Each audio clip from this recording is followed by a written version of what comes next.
Bonjour à chacun. Oula, c'est fort. Chacun, chacune que j'ai pas pu saluer ce matin. C'est un honneur à chaque fois de pouvoir parler. Ça m'arrive pas souvent, mais quand ça m'arrive, c'est vraiment un honneur et un défi. Je pense que vous pouvez vous en rendre compte et ceux qui ont été là aussi peuvent s'en rendre compte. Un défi parce que ça demande du temps de préparer et puis aussi ça demande d'être vraiment connecté à l'esprit et de le laisser parler au travers de moi. Et j'ai pas pu me préparer comme je voulais cette semaine pour plein de raisons. Parce que j'ai des enfants, on est sur la fin d'année, des conseils de classe, je suis professeure. Mais hier, quand j'appelais mon papa pour lui demander un conseil et un peu de prière, il me disait « mais c'est pas grave si c'est pas parfait, parce que comme ça, l'esprit pourra passer devant ».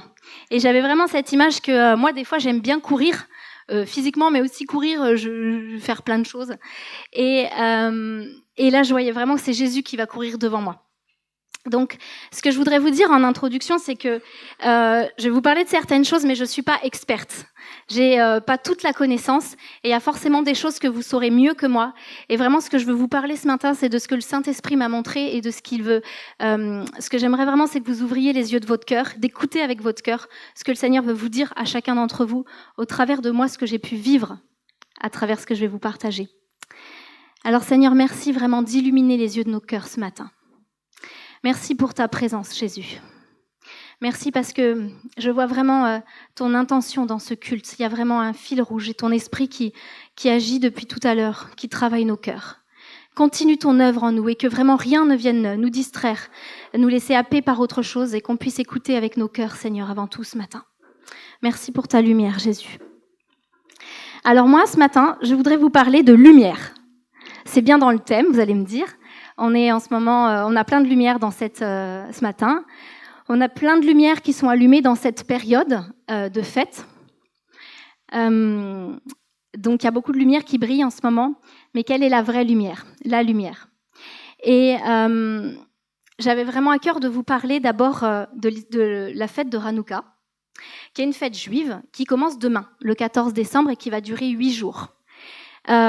Je voudrais là encore vous dire une fois que je ne suis pas une spécialiste et on n'est pas là pour judaïser ou faire comme les Juifs. Mais Jésus était juif, je ne vous apprends rien. Il a grandi sur cette terre et il y a beaucoup de choses qu'on a à saisir à travers cette culture et cette histoire nous inspire aujourd'hui. Et je crois vraiment que les fêtes sont des portes, les fêtes de l'Éternel. Ça, c'en est pas une qui était prescrite dans la Torah, mais c'est une fête que les Juifs fêtent aujourd'hui. Et les fêtes sont vraiment des portes et des portes prophétiques. Et je voyais vraiment que pour passer de 2025 à 2026, nous sommes à l'aube d'une nouvelle année, nous sommes dans les fêtes de fin d'année. Je crois qu'il y a vraiment quelque chose que le Seigneur veut nous dire avec Hanouka. Alors d'abord, je vais jouer mon rôle de prof d'histoire et je vais vous raconter l'histoire de Hanouka. Certains la connaissent, peut-être mieux que moi, d'autres c'est bien d'avoir des rappels et d'autres vont découvrir. Donc, qu'est-ce que c'est que cette histoire de Hanouka ? Donc ça s'écrit soit avec un K, soit avec 2 C, je crois. Donc la fête des Lumières. Pendant 8 jours, alors là je vais lire un peu, je vais vous raconter une histoire dans la grande histoire. Pendant 8 jours et 8 nuits, les Juifs du monde entier commémorent le soulèvement d'un peuple et le miracle de la fiole d'huile, survenu il y a plus de 2000 ans. Cette fête rend hommage à un miracle, lors duquel la lumière a emporté sur les ténèbres. Les origines de cette fête remontent au siècle de troubles qui ont suivi la mort d'Alexandre le Grand, ancien roi de Macédoine. Alors là, regardez, j'ai vraiment fait comme la prof d'histoire. Voilà, une petite carte. Alexandre le Grand, voilà, qui a vécu entre 356 et 323 avant la naissance de Jésus. Et ça, donc, c'est l'empire d'Alexandre le Grand, qui était donc origine de Macédoine, une région de la Grèce, et qui a régné sur tout ce territoire-là, qui s'étendait, vous voyez, jusqu'aux rives de l'Indus, là, le fleuve à la frontière de l'Inde. Donc, un vaste territoire. Ce roi, lorsqu'il meurt, ça déclenche une lutte pour le pouvoir qui éclata entre ses généraux. Comme d'habitude, lutte pour le pouvoir. Celle-ci dura plus d'1 siècle. Donc un siècle de guerre, de lutte. Et ce sont les rois gréco-syriens séleucides qui en sortirent victorieux et régnèrent sur un bon nombre des anciens territoires d'Alexandre, dont la Judée, qui se trouve aujourd'hui dans le centre d'Israël. Donc là, les Séleucides exercèrent leur influence au travers de l'hellénisation, Qu'est-ce que c'est? C'est le fait de diffuser la religion grecque, l'architecture, leur art, enfin toutes leurs croyances et toute leur culture. La culture grecque donc se diffuse sur tout ce territoire. Mais des communautés locales résistèrent à cela, en particulier en Judée. Et là, on a un autre roi qui arrive. En 75 avant notre ère, le roi séleucide Antiochos IV Épiphane, qui était nommé un peu comme l'ennemi des Juifs, monta sur le trône et essaya de forcer les Judéens à s'intégrer. Les Séleucides s'emparèrent du temple de Jérusalem et le profanèrent, en érigeant en son sein un autel pour le dieu grec Zeus. Donc là, je ne sais pas si vous imaginez, pour les Juifs de l'époque, ce que ça représentait. Il y a une statue d'un dieu grec, de Zeus, qui est érigée au sein du temple. Le temple est profané. Volé, pillé. D'après certains spécialistes, le roi pensait qu'une seule religion pourrait unifier son empire. Son empire divisé, pardon. Mais les méthodes brutales qu'il employa allèrent à l'encontre de ses intentions. Au 1er siècle après notre ère, l'historien juif Flavius Joseph décrivit le pillage brutal de Jérusalem et la façon dont furent traités les dissidents juifs, à savoir, c'est un texte de cet historien qui dit « Frappés à coups de fouet, mutilés, crucifiés vivants et respirant encore. Tout livre sacré, tout exemplaire de la loi qu'on découvrait était détruit, et les malheureux chez qui il avait été trouvé, ce livre, périssaient eux aussi misérablement. » Donc c'était une période sombre pour le peuple juif. Je passe, mais j'ai lu des témoignages et des histoires de ce qui se passait à cette époque-là. C'était vraiment terrible pour eux. On voulait leur enlever en fait l'essence même de qui ils étaient. Oui, voilà. Il y avait vraiment des traditions et des choses terribles. Horrifiés par tout cela, le prêtre Mattathias et ses fils se rebellèrent. À la mort de Mattathias, en 166 avant notre ère, le fils de ce dernier, Judas Maccabée, remplaça son père dans la lutte et conduisit le peuple à de nombreuses victoires face aux Séleucides. En moins 164, Judas regagna Jérusalem. Il restaura le temple, le purifia et le dédia à nouveau à la religion juive. Le mot Hanouka signifie inauguration. Le temple fut à nouveau dédié, inauguré en l'honneur de l'Éternel. Donc c'est le sens de cette fête, Hanouka, inauguration, dédicace. Le temple est dédié et inauguré à nouveau en l'honneur de l'Éternel. Mais cette poignée d'hommes, lorsqu'ils voulurent allumer la menorah du temple, la menorah, hop, j'en ai une petite. Lorsqu'ils voulurent la rallumer, eh bien, savez-vous quoi? Ils ne trouvèrent qu'une petite fiole d'huile, peut-être plus petite que celle-là. Et à l'époque, on allumait la menorah avec de l'huile, parce que l'huile est incandescente. Et il fallait qu'elle brûle.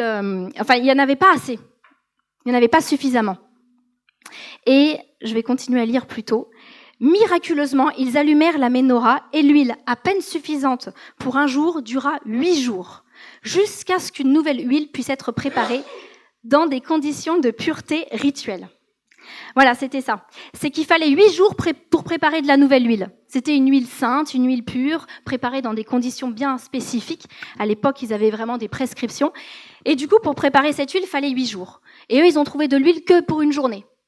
Et bon, je sais pas, on peut imaginer ce qu'ils se sont dit entre eux. « Eh les gars, qu'est-ce qu'on fait? On n'allume pas bon, il y en aura pas assez, ça sert à rien. Bon, si, allez, on essaye. » Et ils ont allumé, et en fait, il y a eu un miracle. L'huile s'est multipliée pendant 8 jours, jusqu'à ce que la nouvelle huile soit prête. Ce miracle-là est devenu le fondement d'une fête où l'on remercie Dieu et on célèbre la victoire de la lumière sur les ténèbres. Alors maintenant, juste très rapidement, cette fête est fêtée en Israël. Elle commence demain, elle dure 8 jours. Comment est-ce que les Juifs fêtent cette fête? Ils allument une menorah à 9 branches, c'est ce que j'ai trouvé, dans chaque foyer, ou à 8 branches peut-être.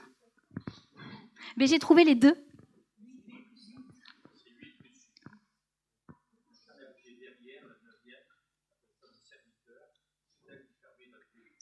Donc, vous dites 8 plus? Voilà. C'est pour ça que je ne savais pas si c'était 8 ou 9. Donc la réponse est là. Merci Jacques. Donc ils allument cette menorah. Dans chaque foyer, dans les synagogues, ils le mettent souvent dans l'encadrement d'une porte, d'une fenêtre, pour qu'elle soit vue. On allume une branche chaque jour, on chante et on récite des prières. Et comme le miracle de Hanouka impliqua de l'huile, ils ont aussi comme tradition de manger des aliments frits avec de l'huile. Voilà, je passe sûrement des traditions, mais c'est juste pour vous donner un petit aperçu culturel de cette fête qui va être commencée demain en Israël et qu'est-ce qu'ils commémorent. Voilà, ça c'était la partie historique. Mais ensuite, je ne vais pas aller trop vite.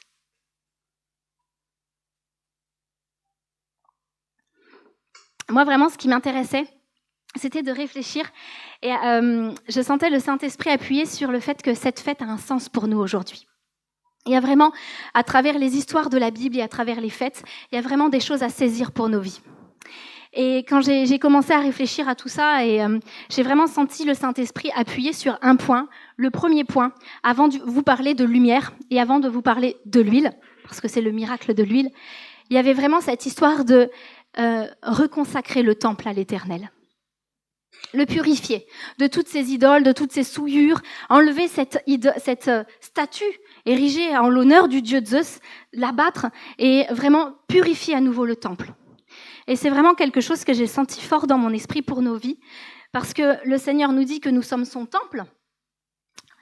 Nous sommes son temple. Et on le dit d'une manière tellement légère parfois. Nous abritons la présence de Dieu en nous. Nous sommes le temple du Saint-Esprit. Et comme son nom l'indique, le Saint-Esprit, il est saint. Si le Saint-Esprit est saint, il faut que son habitation soit sainte. S'il y a des saletés et des bestioles et des choses, des statues à d'autres dieux dans nos vies, qu'on en soit conscient ou pas conscient, ça peut venir même des lignées derrière nous. Il y a des choses qui ont été érigées, qui sont dans nos maisons, dans nos vies, dans nos temples intérieurs, qui ne sont pas à sa gloire et qui ne sont pas à son honneur. Et je sens que la nuit s'accentue, les ténèbres s'épaississent et c'est trop sérieux. C'est trop sérieux pour rester avec des choses comme ça dans nos vies. Et je sentais vraiment cet appel du Seigneur qui dit dans Lévitique 11:45, « Car je suis l'Éternel qui vous ai fait monter du pays d'Égypte. Il nous a sortis de l'esclavage. Il nous a libérés. Mais c'est pour une chose, pour être votre Dieu et pour que nous soyons saints car il est saint. Soyez saints car je suis saint. » Et je sentais vraiment cet appel du Saint-Esprit aujourd'hui qui dit à chacune de nos vies, « Soyez saints car je suis saint. » C'est pas une pression, c'est pas quelque chose qu'on fait pour être aimé de lui parce qu'il nous aime dans tous les cas, quoi qu'on fasse, quoi qu'on dise. Sa présence est avec nous tous les jours jusqu'à la fin du monde. On est dans la nouvelle alliance.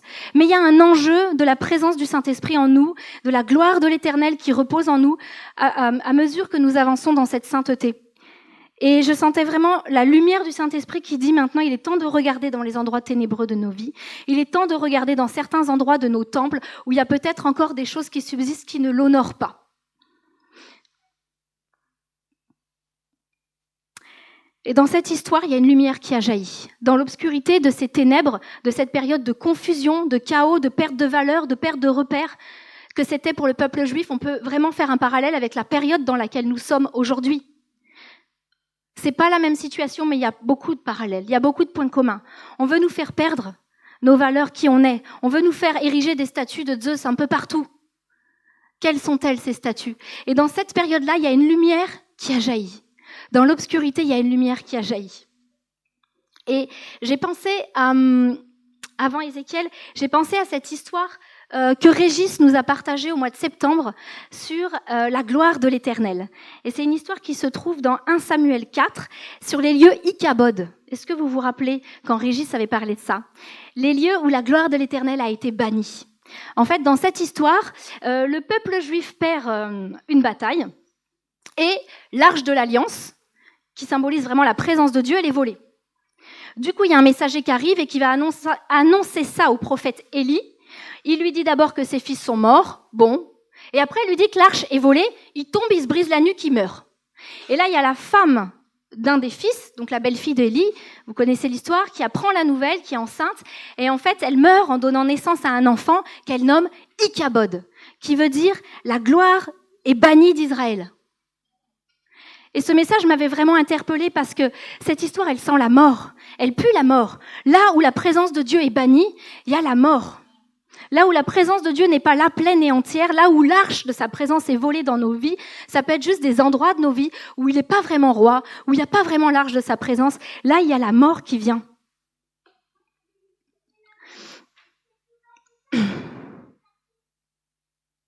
Est-ce qu'on n'a pas des lieux Ichabod aussi dans nos vies?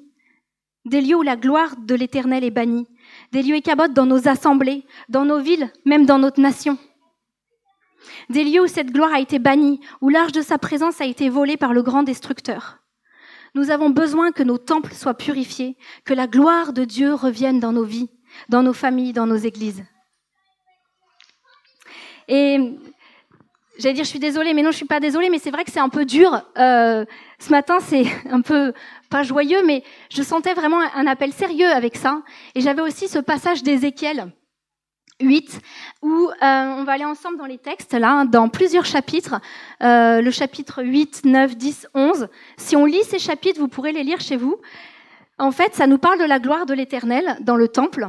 D'abord, Ézéchiel va observer ce qui se passe dans le temple. Et après, ça nous parle de cette gloire qui est en train de partir progressivement.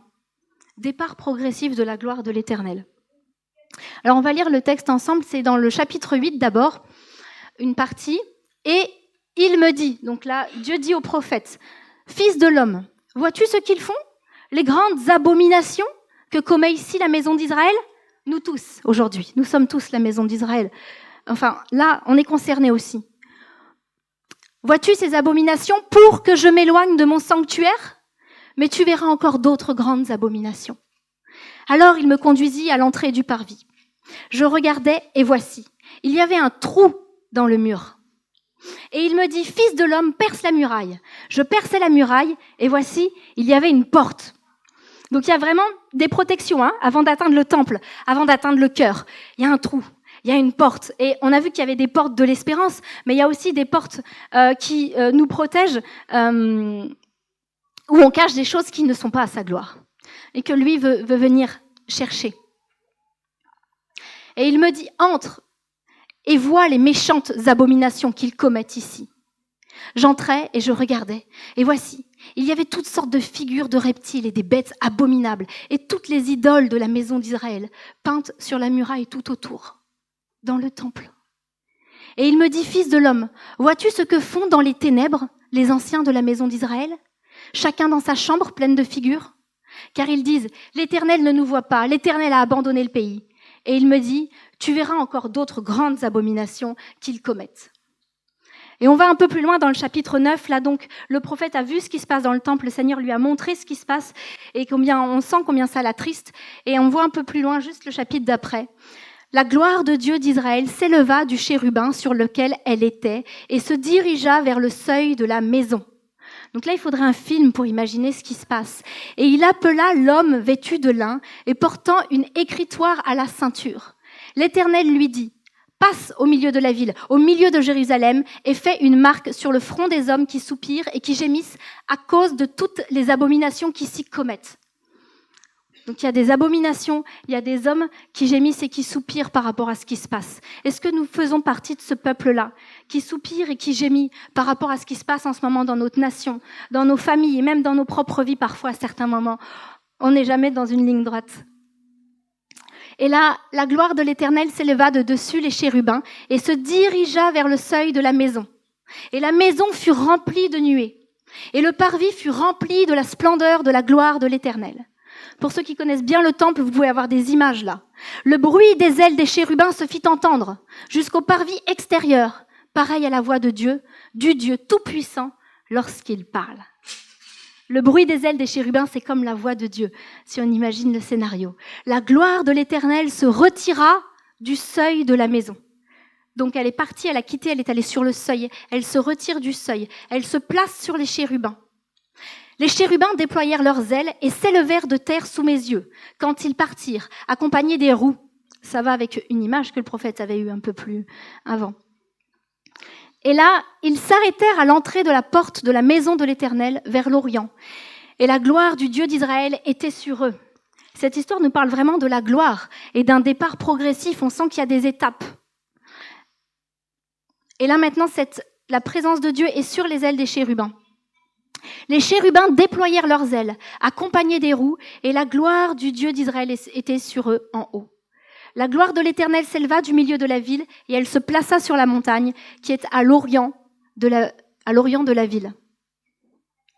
Donc là, vraiment, cette gloire va d'abord sur le seuil, puis elle se retourne, puis elle va à la porte, puis sur les ailes des chérubins, puis elle va sur la montagne qui est en haut de la ville. C'est comme si l'Éternel, c'est comme si Dieu avait, ça lui coûtait, c'était un choix, il est obligé de le faire, parce que il est saint, il peut pas demeurer dans un lieu qui n'est pas saint. On vient de lire avant ce qu'il y avait dans ce temple d'abominable. Il n'a pas le choix. Il n'a pas le choix, mais ce choix, lui, j'ai l'impression, on dirait qu'il y a toute la tristesse de Dieu là-dedans, de quitter son temple chéri. Et quand il quitte pas nos vies parce qu'il est toujours avec nous, mais quand le Saint-Esprit ne peut pas grandir en nous, augmenter en nous parce qu'il y a des choses qu'il n'honore pas, je crois vraiment que ça le rend très triste. Et c'est comme si je trouve pas mes mots, mais c'est comme s'il il avait pas envie de le faire.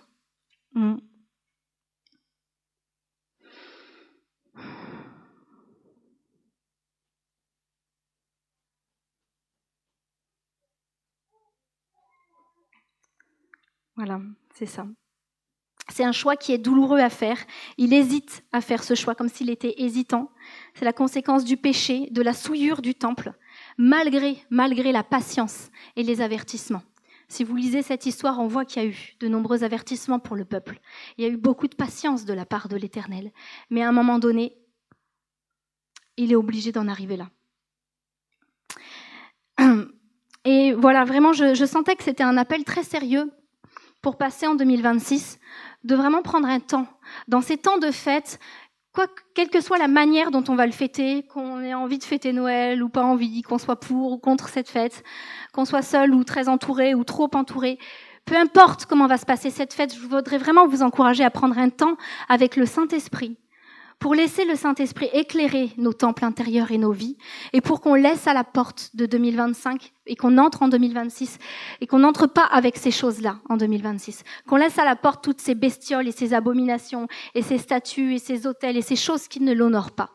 Et nous sommes un peuple saint, nous sommes un peuple appelé, et il est temps que le peuple saint soit saint comme il est saint.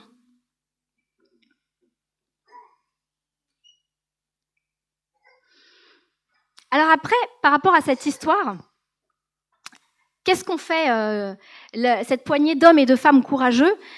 Ils ont d'abord donc purifié, reconsacré le temple. Ils ont abattu la statue de Zeus. Mais ensuite, qu'est-ce qu'ils ont fait? Ils ont allumé donc la menorah. Ils ont allumé une lumière. Il y a une lumière qui a jailli au sein des ténèbres. Et là, je suis sûre que ce que je vais dire, ça va faire plein de lumière dans votre tête parce que vous allez voir des références avec d'autres versets que je ne vais pas citer, avec d'autres choses que je ne vais pas forcément dire, parce qu'il y a beaucoup de choses à dire avec la lumière. Donc vraiment, je vous encourage à méditer là-dessus et même pendant les fêtes, à réfléchir à cette histoire de lumière.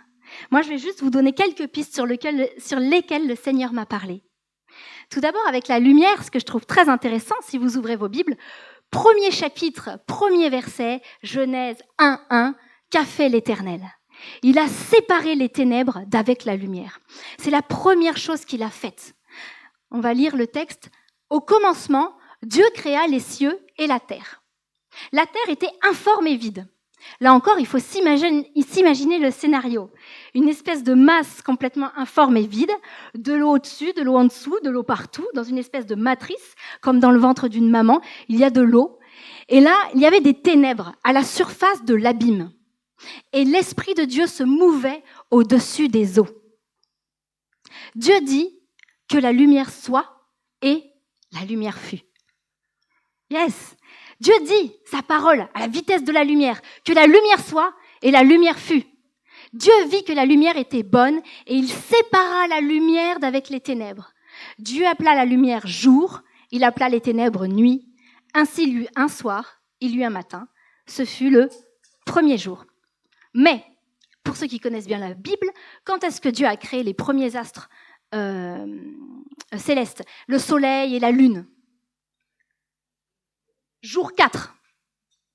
C'est ce que j'ai trouvé. Jour 4, seulement le 4e jour, il a créé le soleil, la lune, les astres solaires célestes qui nous éclairent aujourd'hui. Donc c'est un petit peu bizarre à imaginer, mais il a créé la lumière avant le soleil. Parce qu'il est lui-même lumière, parce que sa parole est lumière. Et c'est la première chose qu'il a faite sur cette espèce de masse informe et vide. Et c'est aussi ce qu'il fait avec nos vies. Il nous a arrachés aux ténèbres. Et ça s'est passé d'une manière forte pour ceux qui ont reçu Christ, qui ont reçu la lumière, le jour de notre baptême, le jour où on l'a choisi. Il nous a arrachés aux ténèbres pour nous faire passer dans le royaume du Fils de son amour, ou de son Fils bien-aimé. Mais ça, c'est quelque chose qui s'est passé d'une manière radicale le jour de notre conversion, mais ça se passe encore un peu tous les jours de notre vie. On a besoin tous les jours qu'il arrache, qu'il nous sépare, qu'il arrache de nos vies encore les ténèbres qui veulent encore enserrer nos vies, enserrer nos cœurs, envahir nos temples. Donc c'est encore tous les jours un cheminement. Mais je trouve ça vraiment trop beau, ce jour où il nous a arrachés aux ténèbres. Et il a fait jaillir la lumière dans nos vies. Merci Jésus. Alors, on a aussi beaucoup de passages sur la lumière qui nous disent que Jésus est la lumière du monde. Dans Jean 8, Jésus leur parla de nouveau et dit « Je suis la lumière du monde. Celui qui me suit ne marchera pas dans les ténèbres, mais il aura la lumière de la vie. » Donc là, on voit que vie et lumière sont indissociables. Et on sait que sur cette terre, les scientifiques le savent aussi, que si on n'avait pas la lumière du soleil, il n'y aurait pas de vie terrestre telle qu'on la connaît. Sans lumière, pas de vie. Sans lumière, pas de vie. Sans sa lumière dans nos vies, pas de vie. On a besoin de sa lumière. Et dans ce passage, on est invité à marcher, non pas dans les ténèbres, mais à marcher dans la lumière. Vous pouvez lire un petit peu plus chez vous. Et dans Jean 1, un beau texte, Jean 1, versets 1 à 5. « Au commencement était la parole, et la parole était avec Dieu. » Cette parole, moi, je l'imagine comme à la vitesse de la lumière. Il y a un psaume qui nous parle de tout ce que la parole de l'Éternel fait.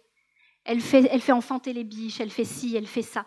Sa parole, il dit, et sa parole court sur la terre, plus vite que la lumière. Et la parole était avec Dieu, et la parole était Dieu.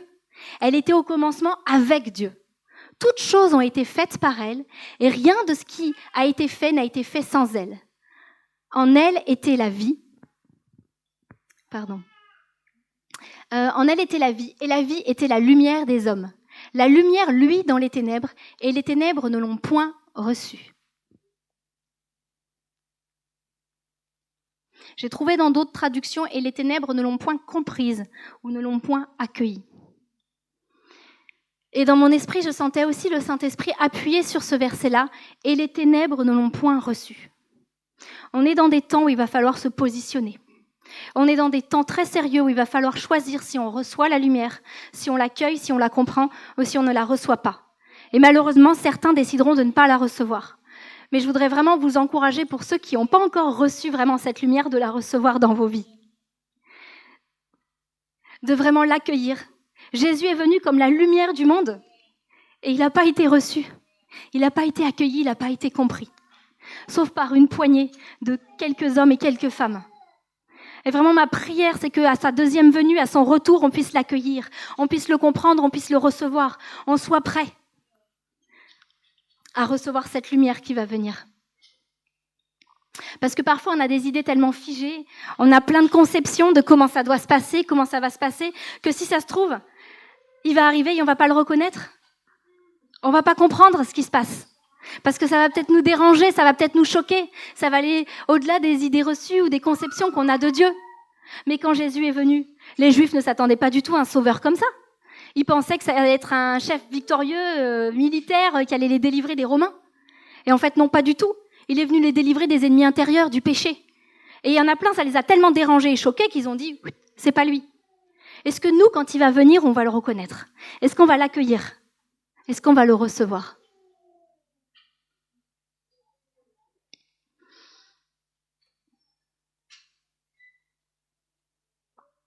Alors.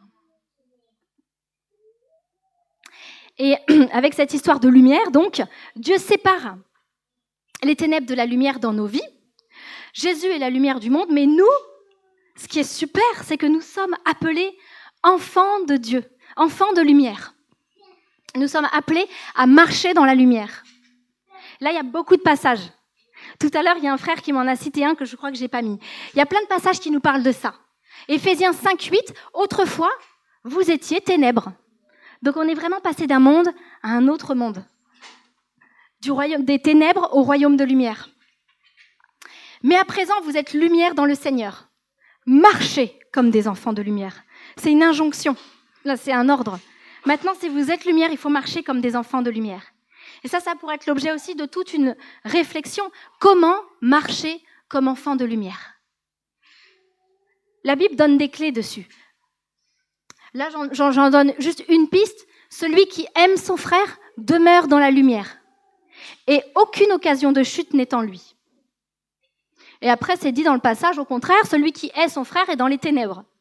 Donc là, on peut, je crois, il y a de quoi méditer. Si j'aime mon frère, je suis dans la lumière. Donc si je veux être dans la lumière, il faut aimer mon frère, ou ma sœur, ou mon plus proche prochain. Romains 13. Cela importe d'autant plus que vous savez en quel temps nous sommes. Est-ce que vous savez en quel temps nous sommes ? C'est l'heure de vous réveiller enfin du sommeil, car maintenant, le salut est plus près de nous que lorsque nous avons cru. Est-ce qu'on se rend compte de ça ? Le salut est plus près de nous que lorsque nous avons cru. Il est tout près de nous.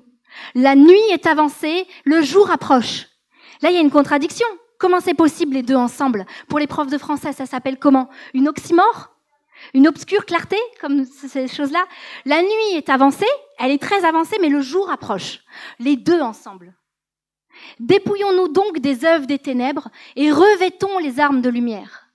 Marchons honnêtement comme un plein jour. Après, vous pourrez lire la suite. Il y a toute une liste de choses desquelles il faut s'éloigner pour marcher comme en plein jour. Et là, on est vraiment invité, comme si c'était un vêtement, les ténèbres, à se dépouiller des œuvres des ténèbres. Elles veulent tout le temps venir sur nous. Elles veulent tout le temps nous enserrer. Et on est invité vraiment, pour marcher comme enfant de lumière, de se dépouiller des œuvres des ténèbres. Et je crois que ça va vraiment avec cette histoire de temple, de purifier le temple. Les œuvres de ténèbres, il faut demander la lumière au Saint-Esprit pour qu'il vienne éclairer c'est quoi encore les ténèbres dans ma vie.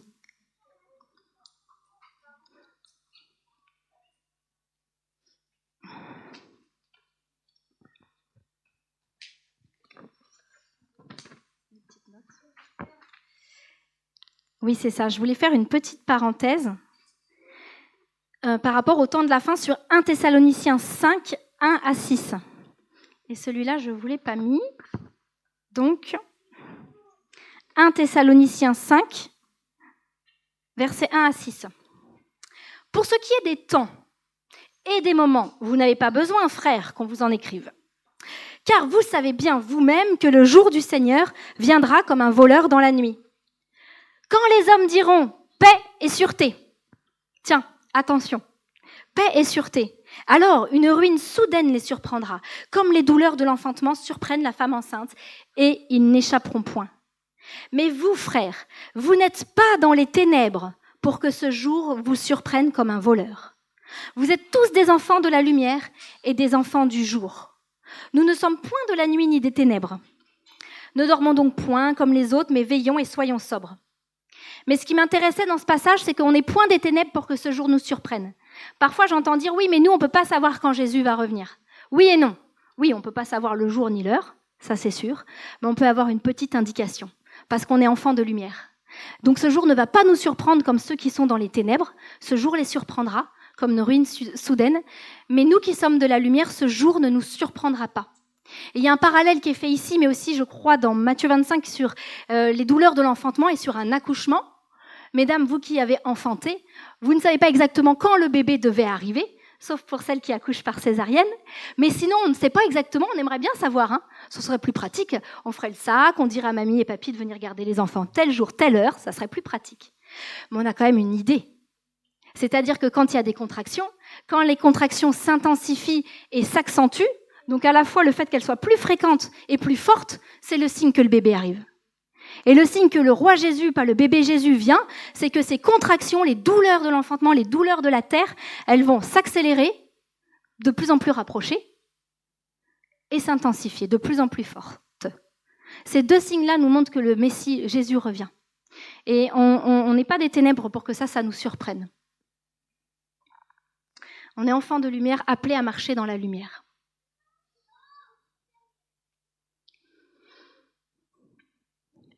Quand j'ai préparé ce message, je sentais à un moment donné qu'il y avait trop, et je sentais le Seigneur me dire, mais ralentis, va pas trop vite, donne-moi, et plutôt que ce soit bien reçu, bien mâché, bien digéré par chacun de mes enfants de lumière ici. Et j'avais envie après qu'on prenne un temps de pratique où on va vivre quelque chose avec Dieu. Donc je vais vous parler de la dernière partie que j'ai à cœur, mais pour ce qui est de l'huile, je crois que je vais le garder pour une prochaine fois. Et Séverine m'a dit qu'après les fêtes, je pourrais parler à nouveau et vous partager sur le miracle de l'huile. Parce qu'il y a beaucoup à dire sur l'histoire de l'huile. Cette petite fiole d'huile qui a été multipliée. Mais d'abord, pour revenir à la lumière, eh bien, la dernière chose que j'avais vraiment à cœur de vous partager par rapport à ça, on est appelé enfant de lumière et on est appelé à briller. Qui a envie de briller ? Peut-être certains n'ont pas envie, parce que c'est pas toujours évident de briller, d'être mis en avant. Par exemple, moi, là, faire ça, si je pouvais m'en passer, je m'en passerais. C'est de l'énergie, c'est du temps, voilà. Non, des fois, on n'a pas toujours envie. Mais vraiment, je sentais cet appel de Dieu qui nous disait à chacun d'entre nous, vous êtes la lumière du monde. C'est vous, hein ? Pas quelqu'un d'autre, vous êtes la lumière du monde. Une ville située sur une montagne ne peut être cachée, vous êtes d'accord ? Une ville en haut d'une montagne, on ne peut pas la cacher. Eh bien, de même, on n'allume pas une lampe. Alors, j'ai ma lampe. Bon, alors là, il fait jour, hein, mais c'est pas grave. Vous la voyez briller quand même un petit peu. Cette lampe-là, c'est ma lampe de poche. On l'allume pas pour la mettre sous le boisseau. Alors, un boisseau, en fait, c'était, que je vous dise pas de bêtises, un boisseau, c'était un récipient cylindrique employé comme mesure. Donc, c'était un objet de la vie quotidienne, comme un verre mesureur, un saladier, un vase, donc je sais pas moi, une corbeille, voilà. Je la mets pas là, ma lampe, ça sert à rien, encore moins comme ça. Vous êtes d'accord que là, elle sert strictement à rien, ma lampe ? Un petit peu ? En tout cas, oui, c'est un peu tamisé, c'est vrai, mais elle remplit pas son objectif, non ? Si elle doit éclairer, imaginez qu'on soit dans le noir, et si elle doit vraiment nous éclairer pour avancer, cette lampe, ça serait une absurdité de la mettre dans un verre mesureur, dans un boisseau, ou dans un autre passage, c'est dit sous un lit, dans Marc 41. On la met pas sous un lit, mais on la met sur le chandelier. Et je sentais vraiment le Saint-Esprit aussi appuyer là-dessus, de dire qu'on a chacun, on a une lumière en nous. On a tous des dons et des talents. Des choses qui sont appelées, qui sont faites pour briller, pour révéler Christ au monde. D'accord ? On en a tous, chacun dans un domaine différent, certains plus ou moins que d'autres, peu importe. On a tous des dons et des talents, et ces dons et ces talents, s'il vous plaît, surtout, ne les cachez pas. Il est temps et il est grand temps de les montrer au monde et de les révéler au monde. Dans les différentes sphères dans lesquelles Dieu nous place, des sphères d'autorité, que ce soit dans nos familles, en tant que parents, grands-parents, dans notre travail, dans les lieux où on est placé, associatifs ou autres, tous les endroits où Dieu nous place, même dans la rue. Imaginez, vous vous promenez avec une lumière. Et il y a des ténèbres environnantes, des ténèbres épaisses qui ne demandent qu'à s'épaissir, mais vous avez la lumière. Et si le peuple de Dieu se lève avec sa lumière, ça va faire une grande lumière. Et on ne peut pas le cacher, le peuple de Dieu. On ne peut pas, une ville en haut d'une montagne, elle est vue. Et avec ça, je sentais vraiment une responsabilité et une autorité avec ça. Hein, une ville en haut d'une montagne, elle est placée en autorité, en responsabilité. Et nous sommes pareils, une lumière qui est faite pour être vue. Alors, qu'est-ce qui fait qu'on cache la lumière ? Ça peut être plein de choses. Qu'est-ce qui fait qu'on la cache ? Ça peut être des peurs, des craintes. Ça peut être des traumas. Ça peut être la peur du regard des autres. Ça peut être des fois où on a essayé, je l'ai sorti ma lumière, puis ça s'est mal passé. Je ne sais pas. Il peut y avoir plein de raisons qui font qu'on a envie de la cacher, la lumière. Parfois aussi, on peut vouloir la montrer, mais pas pour les bonnes raisons. Mais je crois vraiment qu'il y a à la fois, il faut guérir de l'orgueil, mais il faut guérir aussi de la fausse humilité. Il est temps vraiment de guérir de ces choses-là pour briller. Parce que nous sommes un peuple saint, appelé à briller dans ce monde.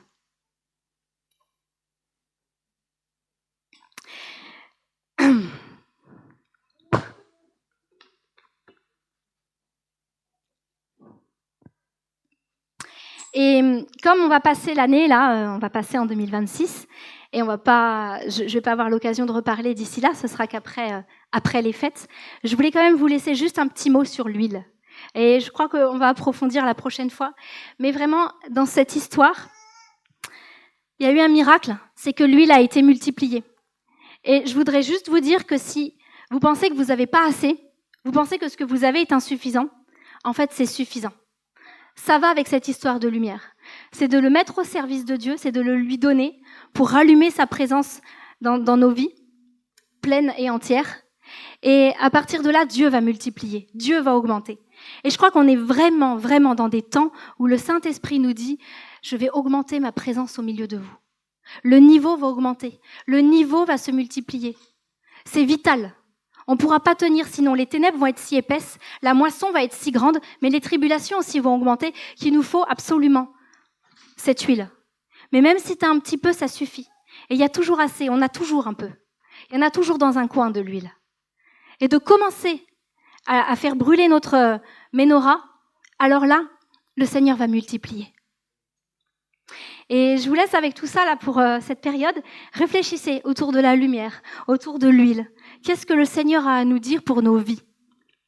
Et maintenant, avec le temps qui nous reste, je voulais vraiment... on a vécu ça dans une formation qu'on a faite avec quelques-uns, où en fait, la meilleure chose qui puisse nous arriver, c'est que Jésus nous parle.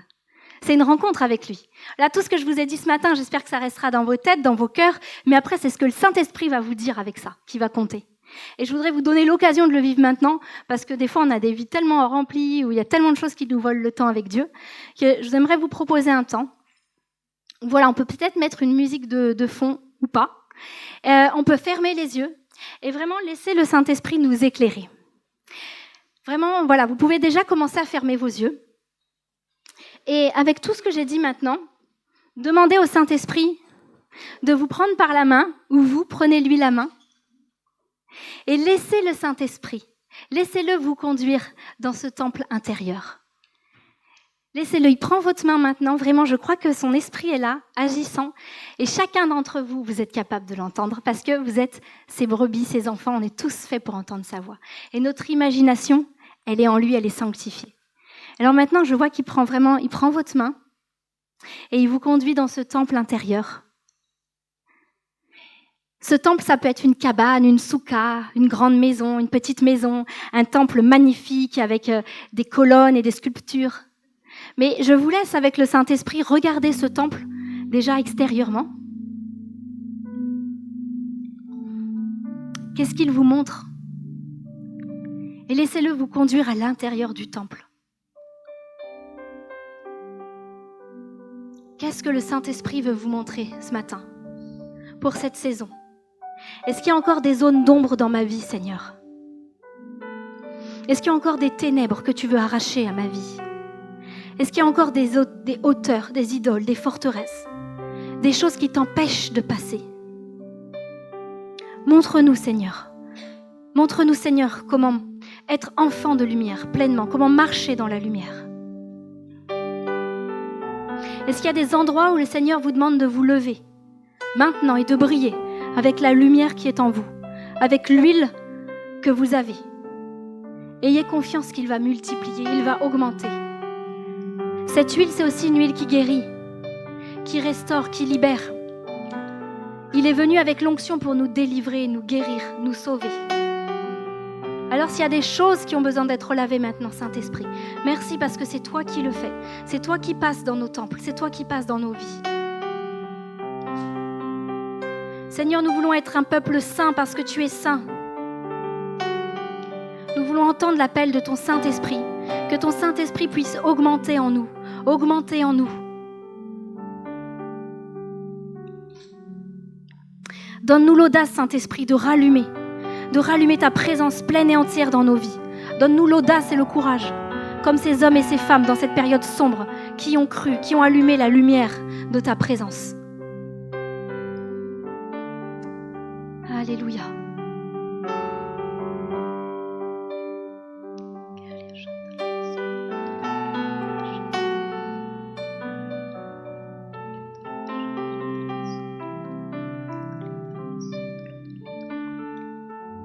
Il est la lumière de la vie. Il chasse toute forme de mort, tout endroit un peu caché, sous le tapis, dans un coin, où ça sent encore un peu la mort. Il veut s'occuper de ces endroits-là. Il nous désire tellement, mais le désirons-nous aussi? Il nous désire. Et je sens son appel pour cette petite assemblée Bethel. Mais il est temps de purifier nos temples, purifier nos vies.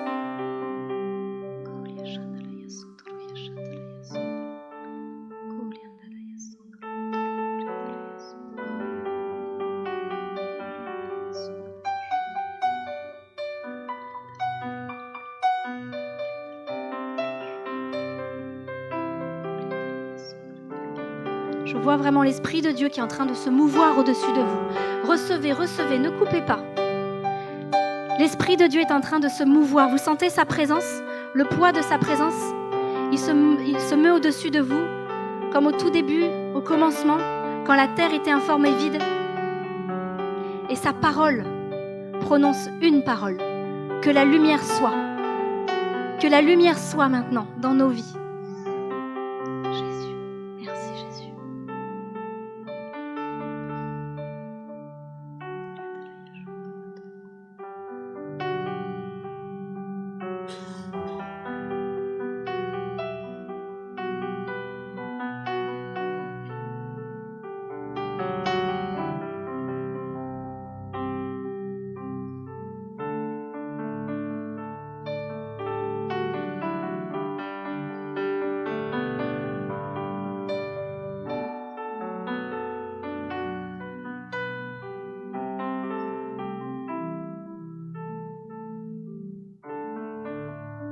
Celui qui n'aime pas son frère ne marche pas dans la lumière. Jésus, est-ce qu'il y a des endroits où tu me demandes d'aimer alors que ça coûte? Où est-ce que tu veux que j'aime encore, Seigneur? Parce que je désire que ta lumière grandisse.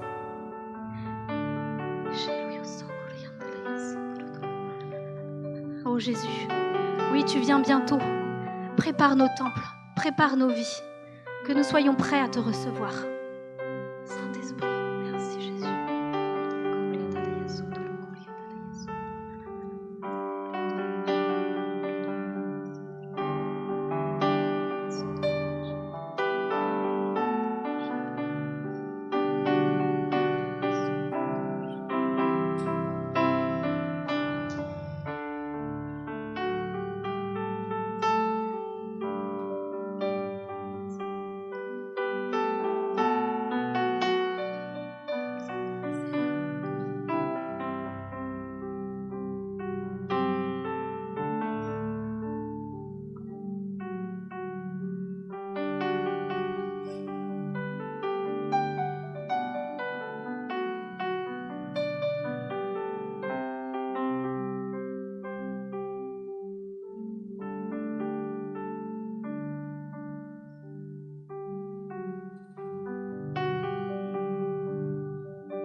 Je voudrais vous encourager à rester dans cette posture, à encore écouter le Saint-Esprit.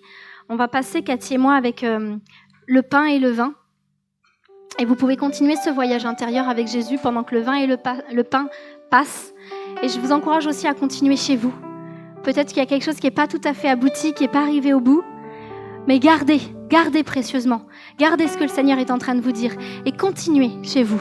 Reprenez là où vous en étiez. Et il y a un verset qui nous dit dans Jean 1,7 « Mais si nous marchons dans la lumière, comme il est lui-même dans la lumière, nous sommes mutuellement en communion. Et vraiment à travers le pain et le vin, à travers ce que Jésus a acquis à la croix pour nous à grand prix, nous pouvons marcher dans la lumière. Nous pouvons être en communion avec lui. Et vraiment, rappelez-vous ce qu'il a fait pour nous à la croix. Son corps a été brisé, son corps a été pressé.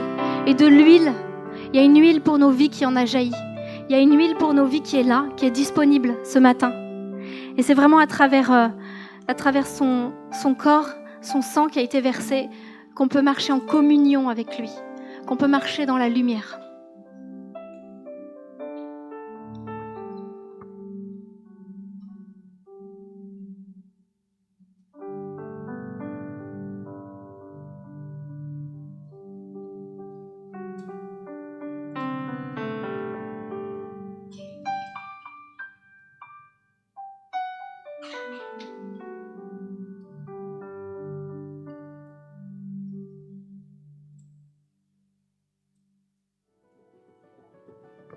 Merci pour ton sacrifice à la croix, Jésus.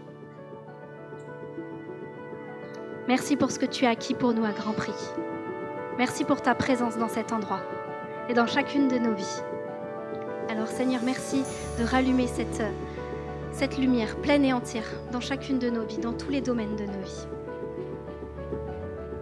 Merci pour ton sang qui a été versé, ton corps qui a été brisé pour nous.